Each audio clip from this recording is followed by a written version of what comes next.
let's see.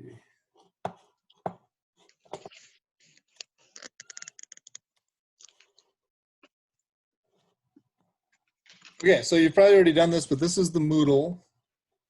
This is, let me see if I can do this.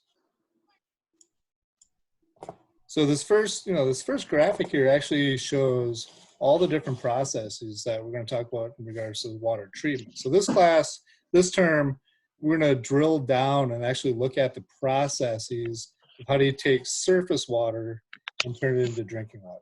And so basically the class is structured such that we start with the surface. We talk about surface water treatment, any pre-treatment that needs to be done before it actually hits the plant, and then all the different processes. For instance, the first considered treatment process that they do starts in the river itself. So basically the intakes are a sort of treatment, right? It keeps the big stuff, the rocks, twigs, fish, which is really important in the Pacific Northwest, as well as smaller debris out of the intake of the water coming into the system. And so that's, we're going to start there. We're actually going to start the lecture, and the PowerPoint today, focuses on what it means to become a water operator. And it also talks about like surface water treatment. So, a couple things that are really important that we're starting to see more and more of are algal growth, and invasive species. Give me an example of invasive species, anybody, that might cause problems in regards to water treatment. Bullfrogs. Bullfrogs, good one, but no. Well, yes, they are invasive for sure, but you're not sucking in bullfrogs. Although if you sucked in a bunch of bullfrogs, that would cause major problems in the pumps. What else? Think about if you're sucking in water, what's going to really cause problems in a treatment facility? Don't the mollusks in like Lake Michigan or something produce some nasty toxins or something? Well, yeah. So you're right. So Asiatic clams, that's a huge one. So it's in the Midwest, and it's coming west as we speak. And the problem with these things is they bind onto surfaces. They're really hard to kill, and they clog up everything. Clog up pumps, clog up pipes, and there's no use to them. You can't do anything with them. And so we're really concerned, and they're actually doing a lot of research on how to prevent these things from either getting to the surface waters, or if they're actually in the surface waters, how do we keep them from attaching to pipes? And the problem is, one of these types of clams can produce, thousands of baby clams, and then they just take over and plug everything up. So other species, water milfoil, purple loosestrife, there's invasive aquatics that we're starting to see more and more of. And if you think about that, if you have a lot of aquatic life, plants and whatnot living, it's going to cause major problems of the intakes, pumps, etc. So that's the major thing that you'll see in the PowerPoint today. So basically the class is structured where we're going to talk about the different processes. Now, what you see here, this is the Moodle site. Scroll down, go through, we'll take a look at the syllabus in a second. Any announcements for the class, I'm going to post here. This is, it self-generates emails, so I'll reach out to you that way. This thing right here, Slack. I know a couple of you have gotten on this. Slack is a messaging service. So here's Slack. So if you click on this is the kind of introduction to Slack. This is the invite to join the WET Slack channel. And all this is a real-time way to communicate with each other and communicate with me. So part of my thing for this term is I'm going to be on Slack Monday through Friday and probably weekends. And so if you have any questions at any time, see right here, Riesel's reached out, asked a couple questions, and I've generated a couple channels. There's a general channel, random learning stuff, and then these are the two classes, so water treatment and environmental chemistry. So if you have any questions regarding the class at any time, Slack is a really good way to contact me quickly. You can shoot me an email. I'll get back to you within a day, a couple hours, etc. But Slack is kind of a real time. It's free. You do have to download something, but the learning curve is not that steep, and it's a pretty nice way to communicate. So a lot of engineering, education, a lot of universities use Slack for individual classes. So please get on that. If you don't want to, that's fine. It's not, you don't have to. It's just a good way for us to communicate through the term. Okay. Okay, so let's take a look at the syllabus. I had a couple questions. If you open up, this is a Word document. You see again, this is basically the treatment process. We have intake up here, water coming in, any preliminary treatment, bar screens, traveling water screens, keep the big stuff out.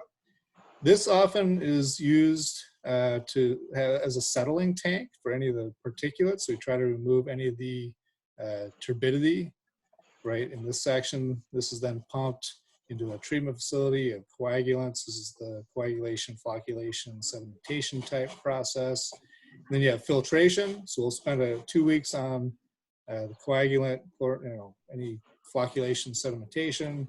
We'll spend another week on filtration. And then we do pre-chlorination, post-chlorination, and then any fluoridation, any post-treatment type processes. So the processes at the end of the treatment include fluoridation if the community has voted for fluoride addition. And then the other one, how about this? What do you think number 11 is? Post-chlorination. What kind of things would you want to do to your water before it goes out to the distribution system to make sure it's safe? Test it, of course. Okay, testing for sure. Yep. What about, this is actually number 11 represents a chemical addition of some sort. And we'll talk about testing. So testing occurs all the way throughout the different processes, including at the beginning, in between, to make sure the process controls, make sure the process is working correctly. And obviously at the end, you're measuring chlorine, you're measuring turbidity, you're measuring all the different concentrations of chemicals that you put in. But what's another post-chlorination before distribution chemical addition? So if you health related thing. What's that? Is it health related? Yeah, secondarily it is, but it's not directly. It's not like chlorine, it's not like fluoride. It's not like vitamins or minerals or something? Nope, we're not adding vitamins, not yet. Some people have talked about that because, fluoride is kind of a medicine, right? You could argue that you don't have to add fluoride, so you could add, vitamin C or vitamin D to the water, but we're not there yet. If you're using traditional alum as a coagulant, aluminum sulfate, right? What does that do to your water?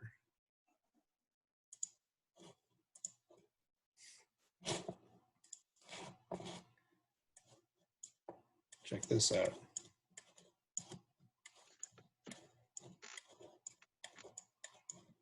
Aluminum sulfate. Oop, that's alum. Should be refreshing. Put that in water. What do you get? What's the pH of the water?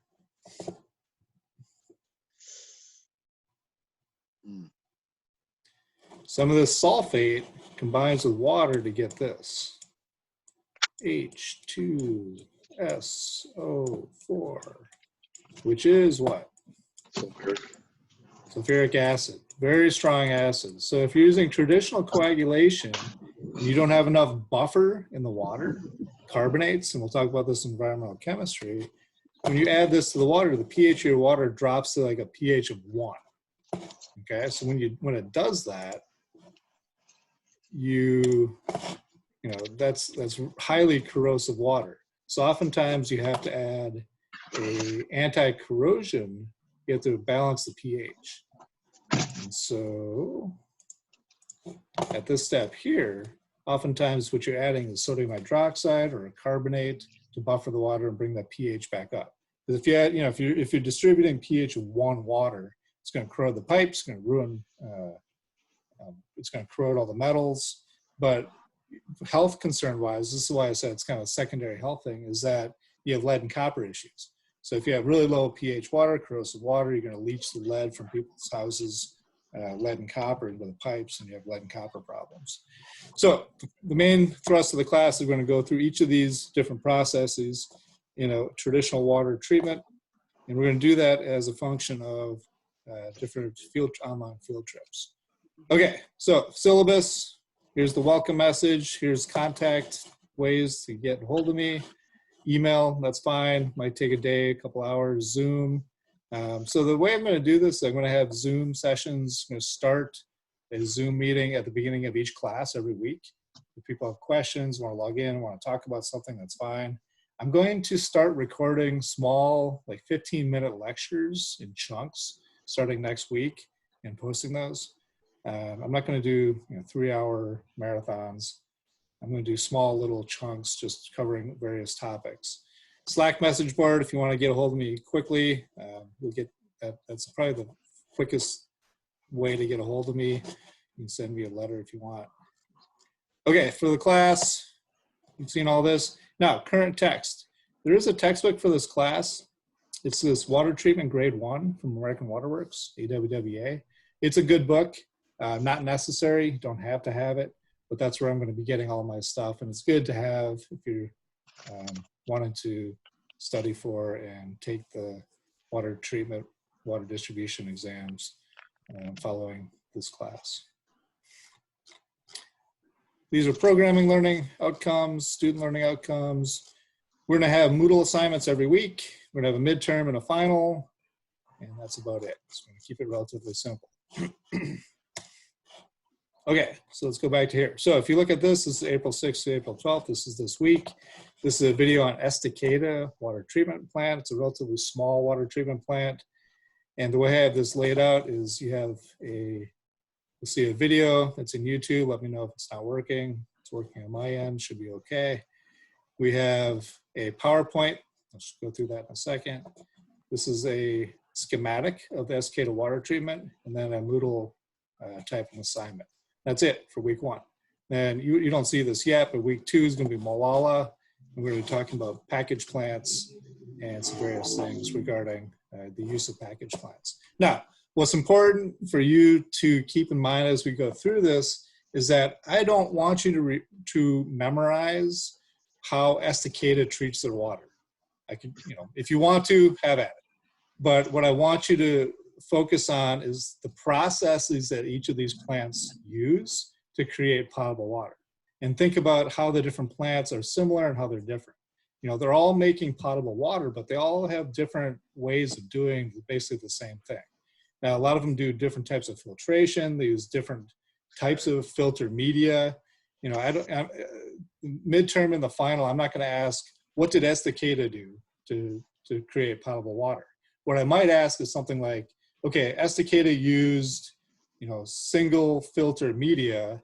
Discuss what that means and how do you use that in a water treatment-like process. So I'm interested in you learning about the processes versus the locations and how the different places treat their water. So don't try to memorize individual plants, it's a waste of time, but focus on the actual processes used to make potable water. Okay, so that's week 1, kind of laid out nice and neat. And then if you look at the PowerPoint, I'm not going to go through this, but I just want to show you what it kind of looks like. So here's conventional treatment.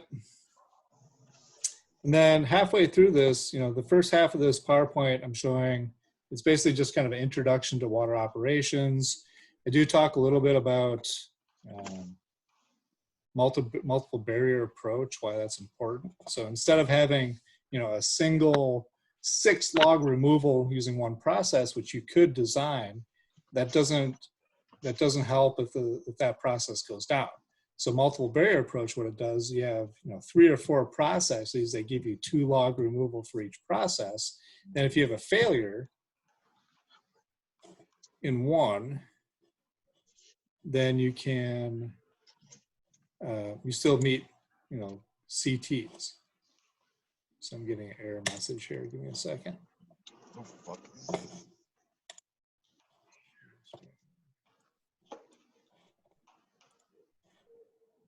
You guys see the PowerPoint? Yep. Okay. Yes. Yeah, we do. Yeah. Thanks. Okay, thanks. Okay, so so I go through some of the things in regard to multiple barrier approach.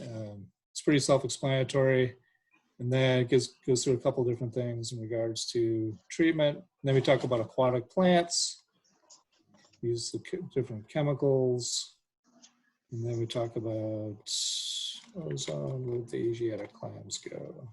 There they are. Here's the Asiatic clams, zebra mussels. So basically, you know, just step through the PowerPoint in your own terms. Like I said, I'm going to start recording some of these things starting next week, but everything this week is just online, posted as is, prepackaged, and ready to go. Let's see.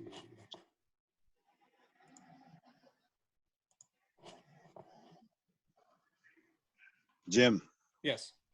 are you going to be doing the like a Zoom meeting thing for the environmental chemistry class too? Like, is Yes. that going to be something? Okay.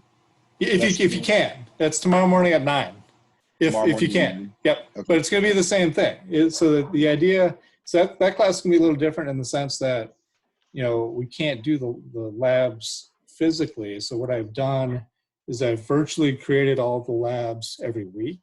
And then I'm using data that we collected over the last couple of years from the ELC.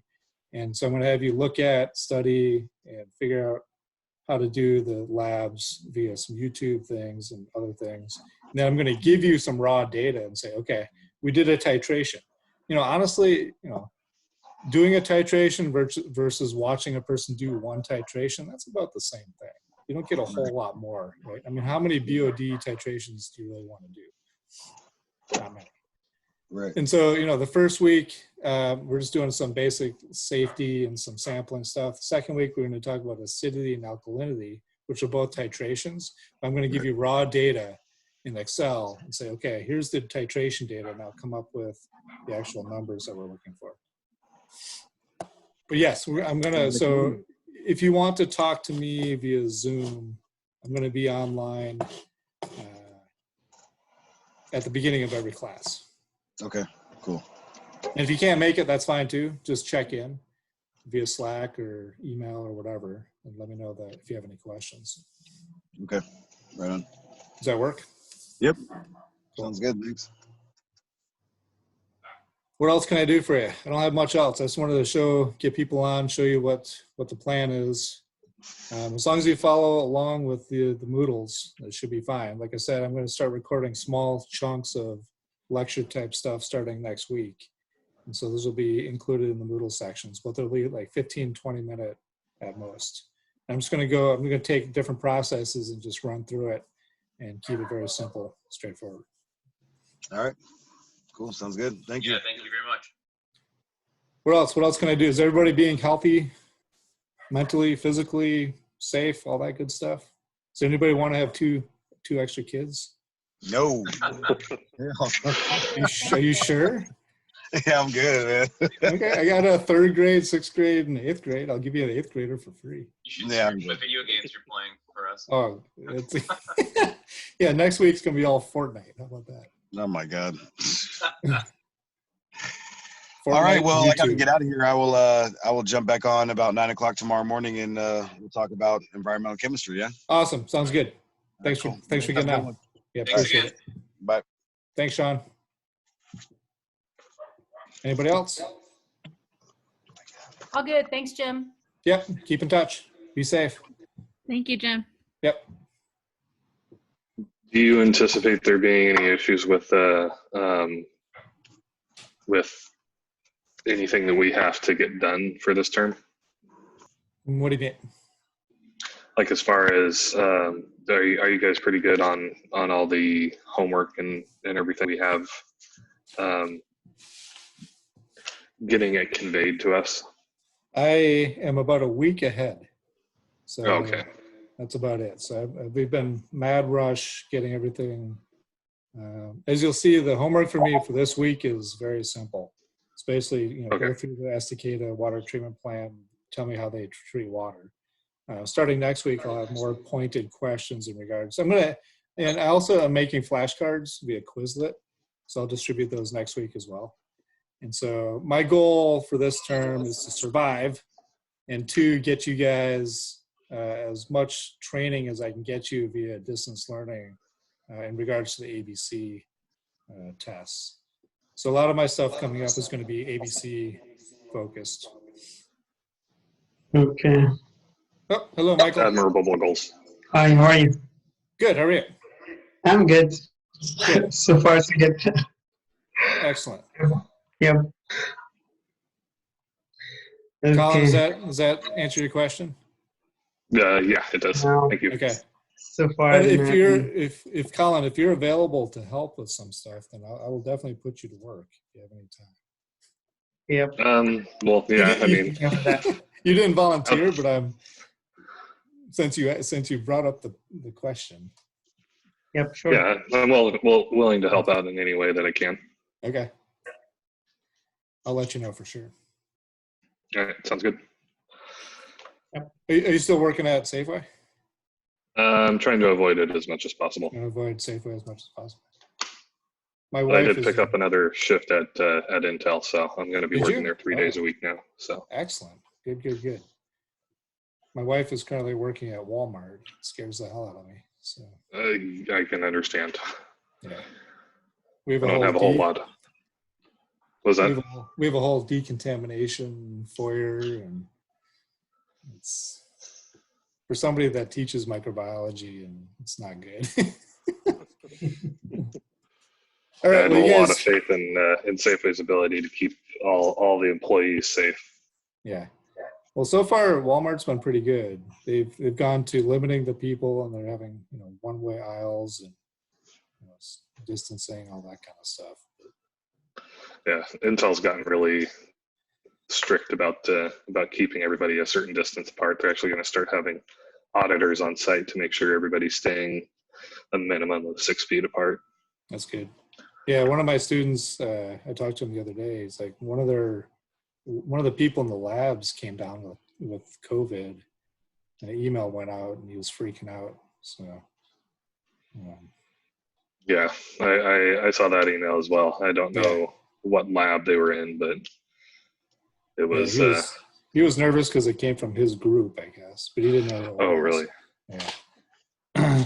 So yeah, I'm taking a vacation day for the next 3 weeks. I might not have a job after that, but okay. All right. Well, stay safe, stay healthy, keep in touch. Yeah, you too. Sounds good. All right, bye. Bye. Michael, you still on? Yep. I'm here. Okay. Okay. So yeah, you have any questions? So I kind of ran through the expectations for the class. Yeah, I just opened the model yesterday, and so like I don't have like too much stuff to ask about it, but Okay. I see your email. I want to join. Maybe I find something helping me in the model. But if I have any question, I will let you know. Yep. Let me know. Shoot me an email, Yep. or if you can get on that Slack, that Water Yep, Environmental sure. Technology Slack thing. That's really useful. Okay. It's a real time, so you can actually get a hold. I'm going to be on it from 8 a.m. till 9 p.m. every day. So Okay. if you have any questions. Yep, I will be tomorrow at 9 p.m. Yep, for environmental Yep. chem. Sounds good. Yes. Yep. Okay. Okay. Thank you so much. Yep. Take care. Take care. Bye. Bye. All right. Guess I'll see you later then. Keith, you all right? Yep. All right. Anything I can do in regards to Lake Oswego? Not really. Not really. Okay. Just Keep waiting at it. to hear back from Brett and Carrie and hoping that it still pans out. Yeah. Well, there might be a delay, but Brett's already made it known to me that I'm going to be an expert in pressure washing by the end of it. Okay. Just wear a mask. So it's kind of funny. He was walking around showing me some spots that he wanted to clean one day, and there was one that was like roughly where a second story would be on a building, and I'm like, how would you get that? He's like, that's a good question, and just walked up. It's walked away. Okay. That's a good question, intern. Do it. Figure it out. Problem for the intern to figure out. Got it. Yeah. Right. Thanks. That's funny. That's a good question. Bye. But yeah. All right. As far as I know, that's supposed to still start on May 1st-ish. Okay. And then I'll be apparently shadowing Tim Reese working with Tim Reese for a couple shifts a week. Excellent. Good. Tim Reese is a good guy. Have you met him before? I've talked to him there good. a few times, and he seems like a really cool guy. Yep. That's a good group. All right. Well, we'll get you in Okay. there one way or the other. Yeah. I'm assuming the project is kind of on hiatus. Everything's on hiatus. Yeah. For sure. Jim was saying that the like police have to come out if you're on campus now or something, or You mean Matt? security, or yeah, yeah. Yeah. I don't know about that. That seems a little extreme, but they've closed campus. Campus is off Yeah. limits to everybody. So they've actually locked all the buildings. So no one, I can't even get Jeez. into my office. So if I want to get in, I have to have go through like 3 deans and then sign my life away and stand in a corner. And, there's some of these classes that people are doing for the labs. They're trying to get materials to students. And the process of getting materials to students is ridiculous. It's like you can have one person every 15 minutes. You have to set up a safe zone. You have to make a square that they have to stand in. You have to like bleach everything. It's like, YouTube's my friend at this point. So, Sounds like a huge pain.